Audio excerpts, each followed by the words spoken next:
Welcome to The World We Share. I'm Prashant Divisar.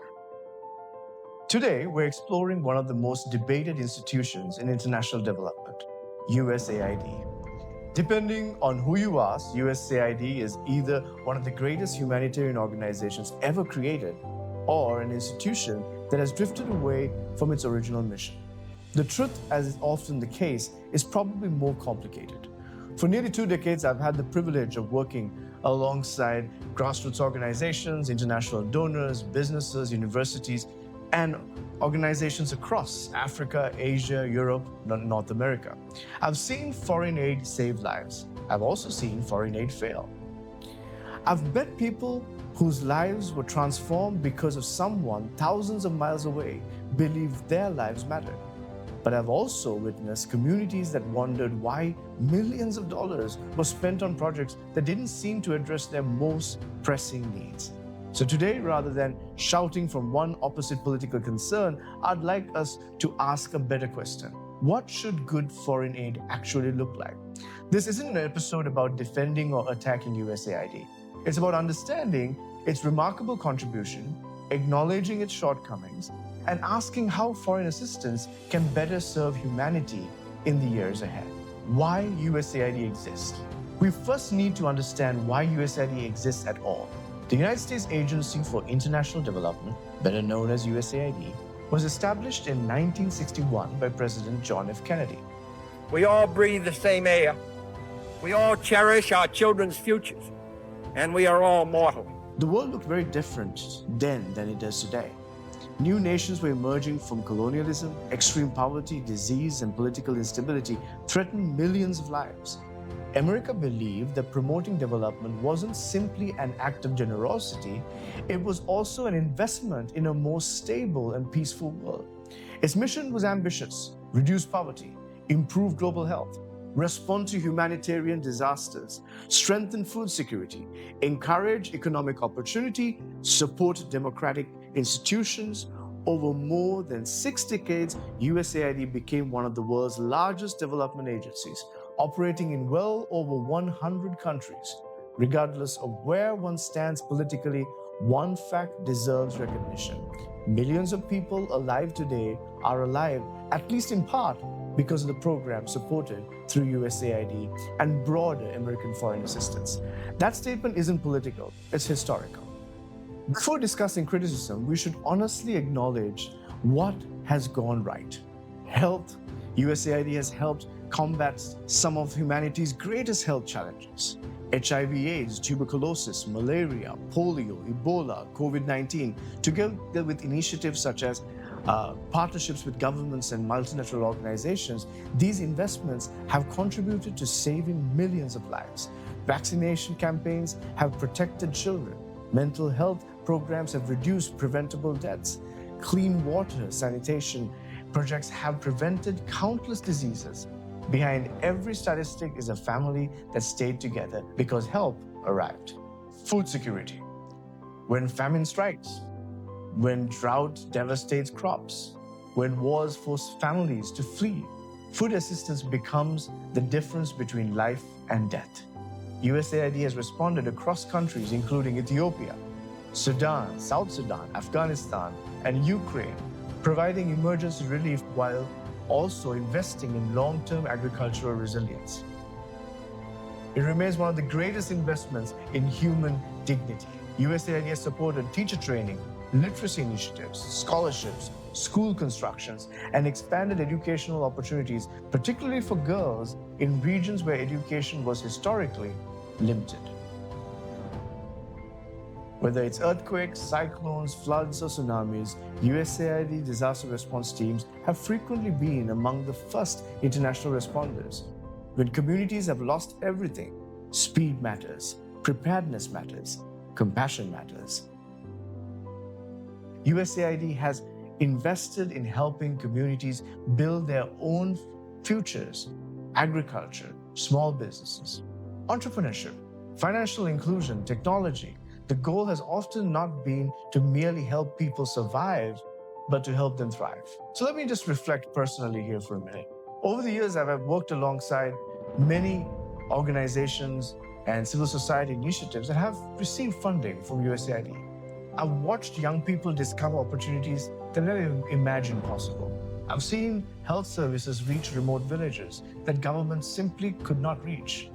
I've met development professionals whose commitment to serving others was deeply inspiring. These stories deserve to be told. However, why has USAID been criticized? Recognizing success should never prevent us from asking difficult questions. In fact, accountability is one of the highest forms of stewardship. When taxpayers entrust tens of billions of dollars to develop agencies, asking whether that money is being used wisely is not opposition, it's responsibility. First, some critics argue that USAID has at times expanded beyond addressing basic human needs into funding programs that reflect particular social, cultural, or political values. They ask whether American taxpayers should finance initiatives that local communities themselves may not identify as priorities. Supporters respond that issues such as human rights, inclusion, women's empowerment, and democratic participation are inseparable from long-term development. This is genuine policy debate, not a simple right or wrong argument. A second concern is bureaucracy. Large organizations inevitably become complex. Approval process becomes slow, reporting requirements become heavier, administrative costs increase, ensuring that as much funding as possible reaches the communities it was intended to serve.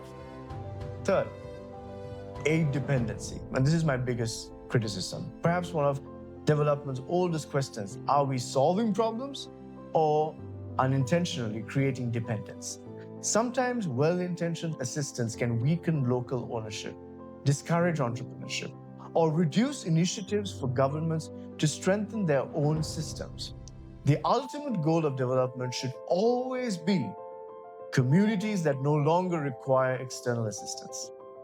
Finally, questions around efficiency and oversight. Investigations by oversight bodies, including USAID's Office of Inspector General and US Government Accountability Office, have documented cases of inefficient spending, weak oversight, contractor management challenges, and projects that struggle to demonstrate measurable outcomes. No organization managing tens of billions of dollars each year can be flawless. The real question is whether these mistakes are acknowledged, corrected, and learned from.